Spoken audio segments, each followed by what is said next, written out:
Hey, how's it going? You're listening to the Dead Man's Tome podcast, a show that's recorded or broadcast from a trailer park in the middle of Meth County, Texas.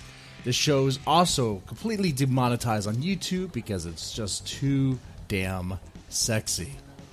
Now, this episode is dedicated to your mom.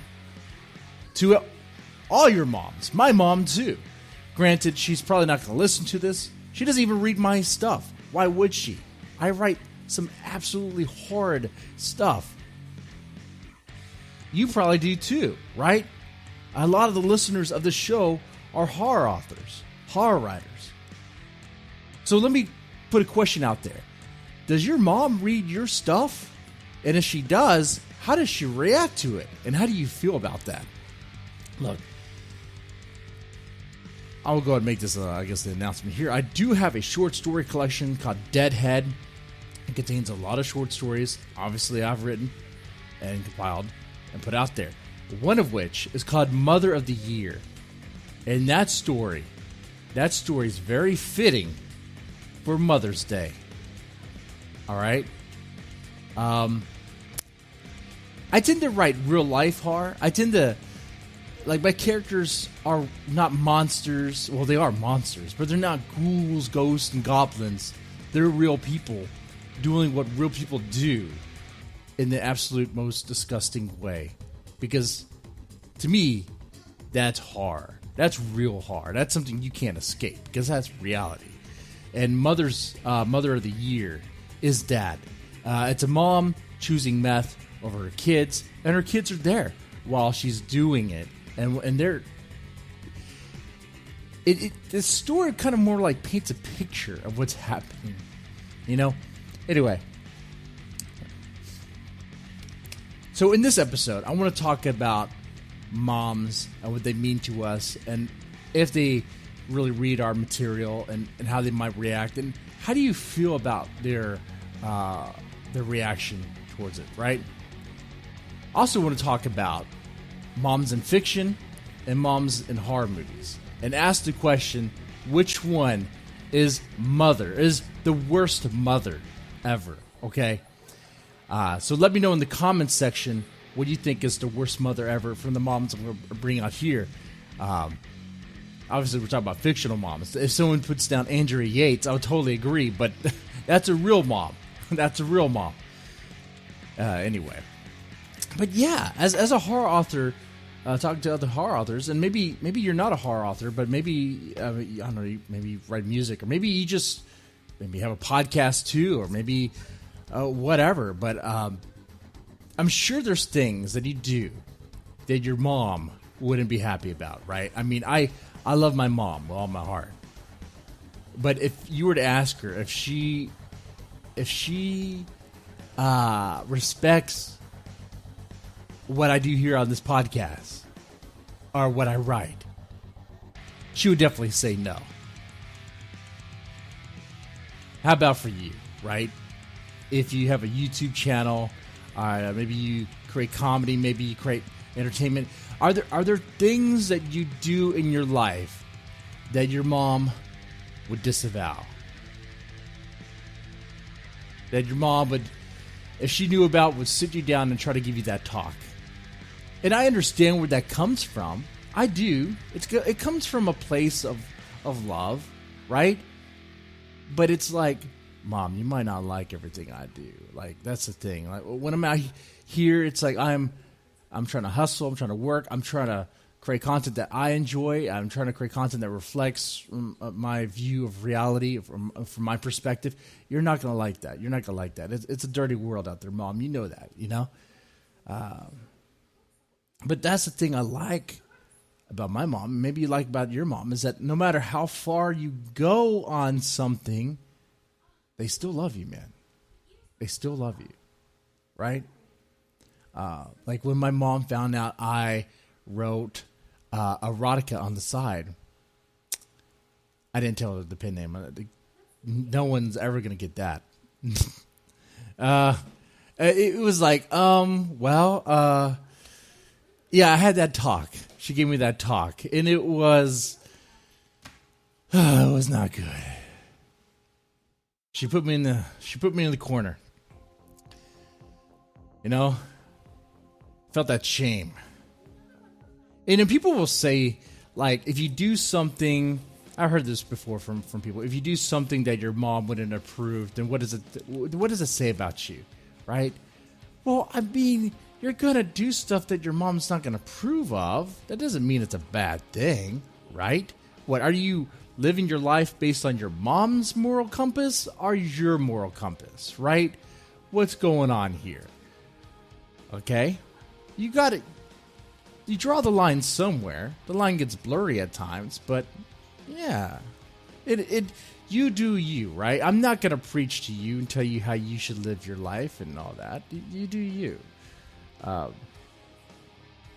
But my question is, have you ever been in a situation like that where your mom gave you that talk about what you write, what you do, your podcasts, your YouTube stuff? What's interesting, though, for me as a horror writer, and actually someone who's really just into horror, yeah, what I find really interesting about this is, for me, in my experience, like, my mom is the reason why I'm into horror, okay? My mom is the reason why I watch horror movies and write the crazy stuff that I do. She's not the source, as I realize I write a lot of stories about demented psycho mothers and stuff, but she's not like that at all. But like, my introduction to horror was Halloween, and that's one of my favorite movies, and I was introduced to that through my mom. She was watching it, came in the room, and I pretty much started watching it with her. Boom, I was hooked. I liked it. It's hard not to like it, right? The thing about horror that really grabbed me, and I think grabs a lot of people, it speaks to your core. It is about trying to shock you, to scare you.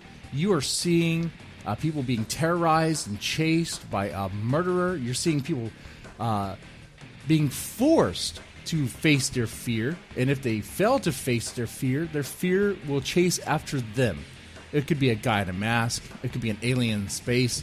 It could be, I mentioned the Predator being a blend of action and horror. It could be this unknown alien camouflage thing chasing a bunch of burly, meat bags, hunks that they're pretty much killing machines. You say hunks? Wow. Maybe I am in the closet. That's a whole other stream. But it's. The thing about horror is it totally destroys any sort of sense of security and safety, and that's something we could all relate to because we all have fear. It's a very human trait. We all have fear. We all have fears, things we worry about, and they're quite common, very common. While we all have various phobias and whatever, but we share certain fears. Not only that, it was through my mom I was introduced to, like, the Addams Family, Beetlejuice, and got another sort of slice of horror, a horror with a sort of comedic flavor to it. Beetlejuice was great. That's obviously kind of what I built the Mr. Deadman character around, the charismatic, womanizing sort of guy, and that does get me in trouble with my wife. It does. But I'm good. We're good. And with the Addams Family, it's like I like. But you know what? I wish there was stuff like that now. Not an Addams Family reboot. They don't need to just reboot things, but create. They could just do They could have done. I think I'm a little late now. A mock reality show about a goth family. I guess they tried to do that with. What's his name? The Osbournes, but that's not the same. That's not the same at all. Not even close. That's just following some old rock star, you know.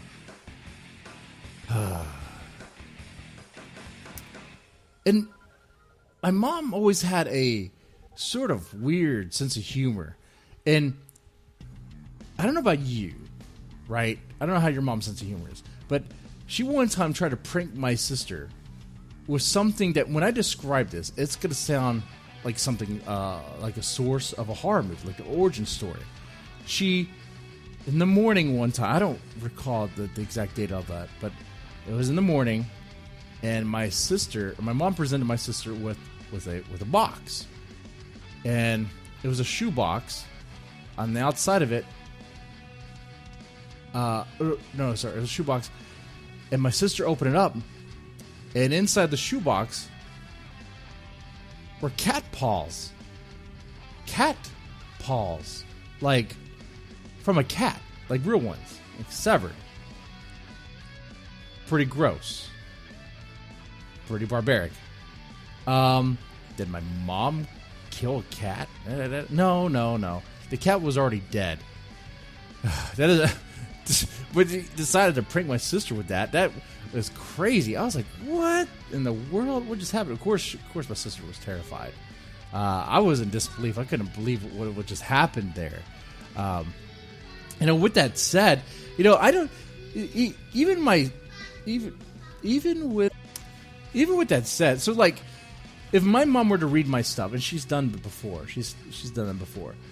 She would wonder where I got the inspiration from, but I think she would enjoy the darkness of it. I mean, she has before.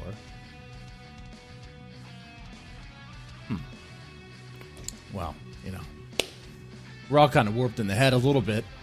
Have to be if you're a horror writer. Have to be if you're a big horror fan, right? Some people just dabble. Some people just enjoy the films here and there. But when you consume it on the regular, when every day is like Halloween for you,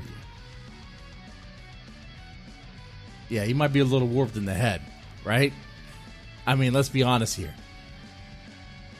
Now, let's shift gears. Let's talk about some horrible moms in literature, okay? Now, let me ask the question here for you guys and ladies. Which one of these moms, which one is the worst mom? All right?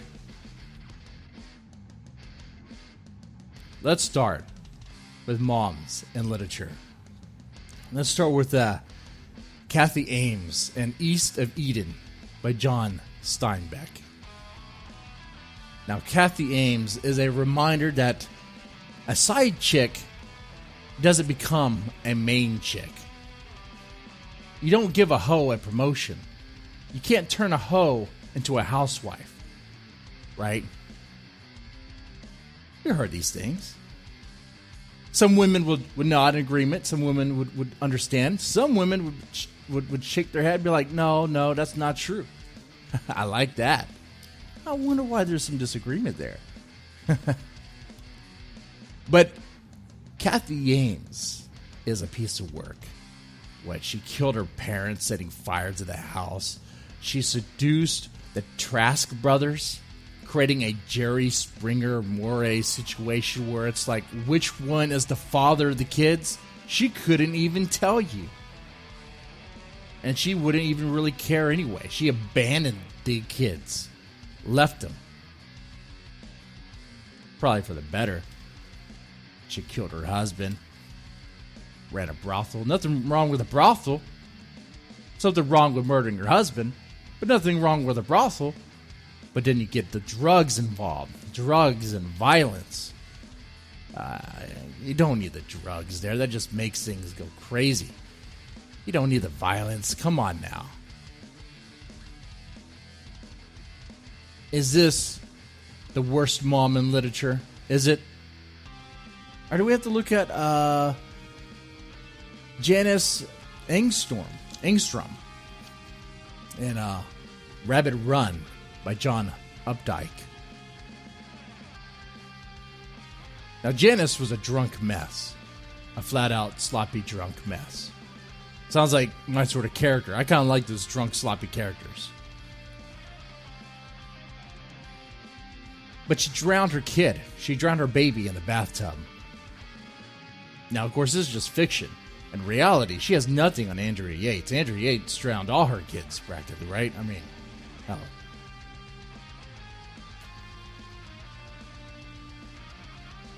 But I don't know. Is she the worst mom in literature?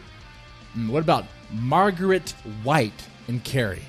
By, do I even have to say his name? If I said Carrie by H.P. Lovecraft, come on. Carrie by Jack Ketchum. Carrie by Stephen King. Okay, we know. Margaret White. One thing I like about Stephen King, you see this in work, crazy Christians. Crazy. I'm a religious man. I consider myself to be, even though I have a poster behind me of a Satanist sacrificing a baby for Satan. You see a lot of crazy Christians in King's work. It's obviously something that's a part of him, I guess. Now, Margaret White had sex out of wedlock. That's how she got pregnant the first time. But she decided to give herself a self-administered abortion, or they call induce a miscarriage, by throwing her down a set of stairs. Throwing herself down a set of stairs. Okay. The second, killing the baby. Which, if we're going to get all weird about abortion, depending on how you feel about that, you might be like, well, that's not a problem because that's her choice, her body, her choice. Or be like, oh, that's horrible, that's a baby inside, you just killed the baby. It's still pretty bad. You just killed that thing inside you.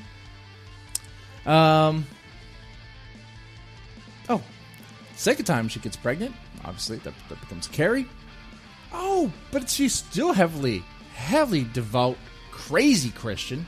I have no problems if you're a Christian. But if you're a crazy Christian, where you think your daughter's a witch and put her in a prayer closet, a special prayer room, that's pretty bad. I think we can all agree that's pretty bad, right?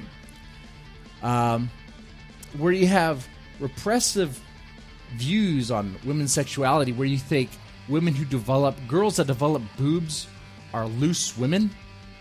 Now, there's some women who probably think that now. There's some women out there that have some really repressive views about women's sexuality, that think women should cover up their cleavage, that women should fully cover up. Ladies, you know what I'm talking about.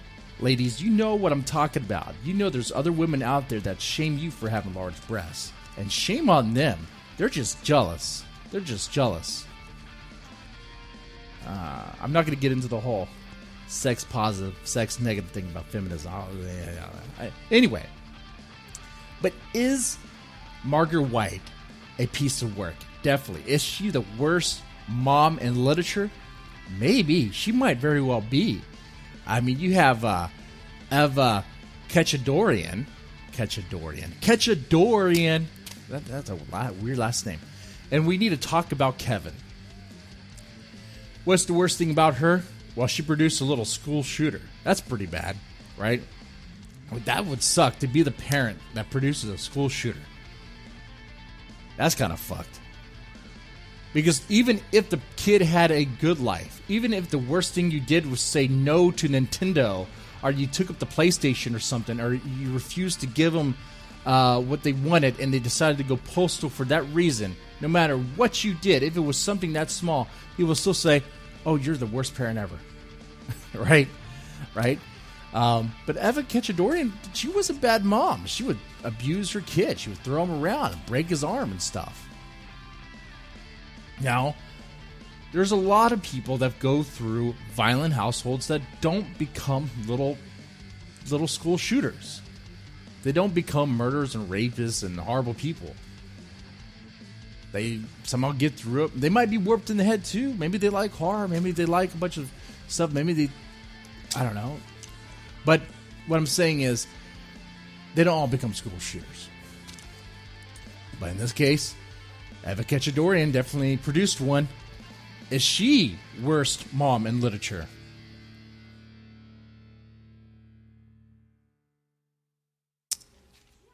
Well, I'll save that there for literature. Let's move into horror movies. This actually might be a short episode, you guys. There's actually 2 episodes coming out this Friday. There's one where I do a whole Alex Jones thing, talk about how I'm going to eat people obviously I'm playing an act. But come on now. Let's see. Oh, horror movies. Horror movies. All right. Which one of these is the worst mom in horror movies? Pamela Voorhees. Pamela Voorhees from Friday the 13th. Now, I justified her before at a podcast on an episode not too long ago where I was saying Pamela Voorhees is just getting revenge because these camp counselors, these teenagers were so busy with drugs and sex. I don't know about drugs, but definitely sex, to where they weren't even watching Jason as he got somehow in the middle of the lake and was drowning. He died. But here's the thing. Is Pamela Voorhees justified in her revenge?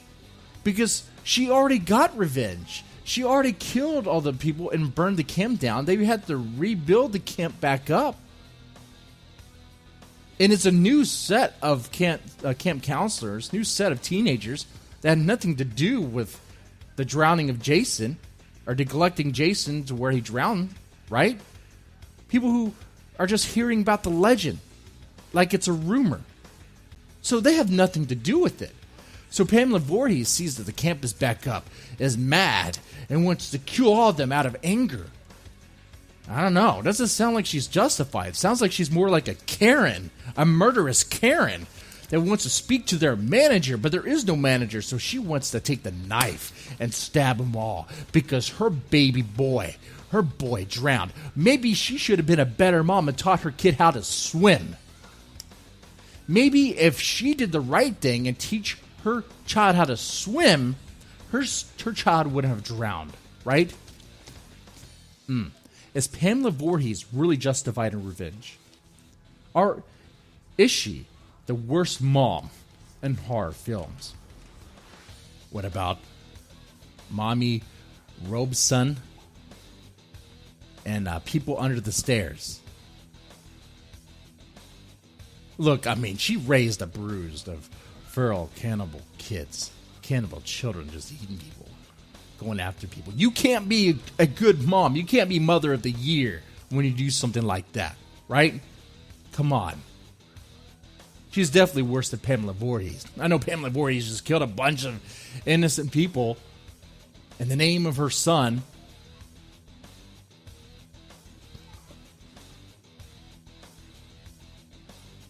Of course, Mommy Robson's also a murderer. Produced a family of murderers. I don't want to sway your opinion, but that might be the worst. What about number 3? Norma Bates. Norma Bates.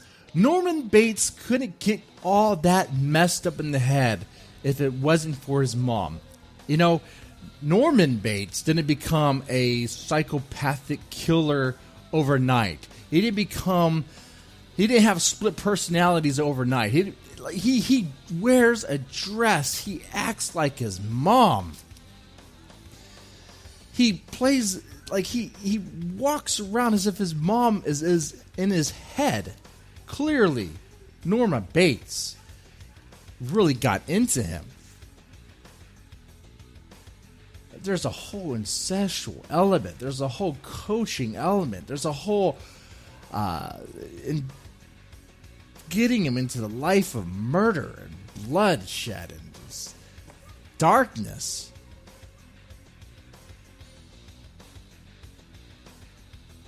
Is Norma Bates the worst mom in the horror films? Now, I would bring up Margaret White again. But you can't have both. You can't have both. Okay?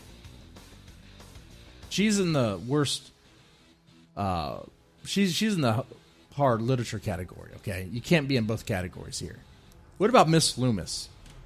Debbie Salt. What about her? All she wanted to do was get revenge, right? All she wanted to do was get revenge for her baby boy that was killed in the first movie. So what's wrong with a little murder spree to try to get to the person you really want to get after? What's wrong with that? That's just collateral damage. That's just fun. That's just chaos. Kind of sounds like Pamela Voorhees.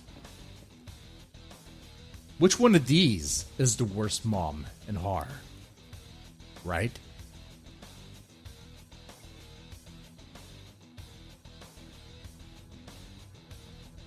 You got Beverly Stuppen and Serial Mom. I mean, moms are protective of their young, right? Supposed to be. But when they bring them into a dark and bloody lifestyle of killing, slaughtering neighbors over just minor things.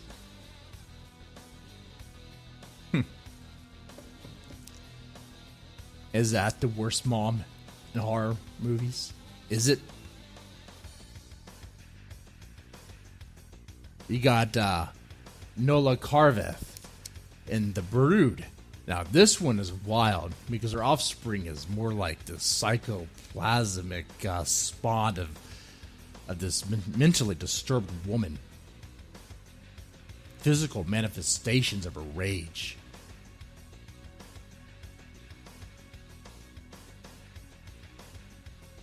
It shows her anger, her rage, potent rage. There's a taboo, nasty element of The Brood.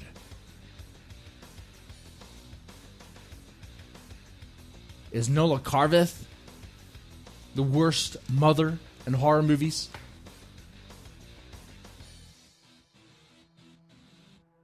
It's up for you guys to decide. Look, I want you guys to let me know who's the worst horror movie in horror literature, who's the worst movie in horror movies. We already know who the worst moms are in our reality, in real life. We see them in the news, right? We see them in the news. They drown their kids, kill their kids. Anyway. I hope you guys enjoy your weekend. I hope you did right on Mother's Day. Your mom might be, maybe your mom is mean to you. Maybe you deserved it. I don't know. I don't know the full story. Right?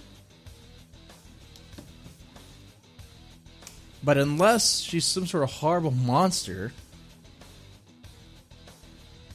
I mean, she's part of the reason why you're here. She's part of the reason why you're living. She's part of the reason why you have a chance to do something with your life, right? What I'm saying is, I hope you at least bought her flowers. I mean, you spent 9 months in her fucking body. Gave it to hell. Made her look fat. No woman wants to be fat. The whole body positive thing, that's fat people enabling each other, saying it's okay to be fat. Oh, it could be on fat shaming. It's not healthy. I'm saying this as a fat guy myself. I know it's not healthy. I have bitch tits. I'm big. I know I'm 2 cheeseburgers away from having a heart attack. It's not healthy. And I'm saying, no woman really wants to be fat. That's why they work out. That's why they work out. That's why they work so hard. And praise them when they do. Come on.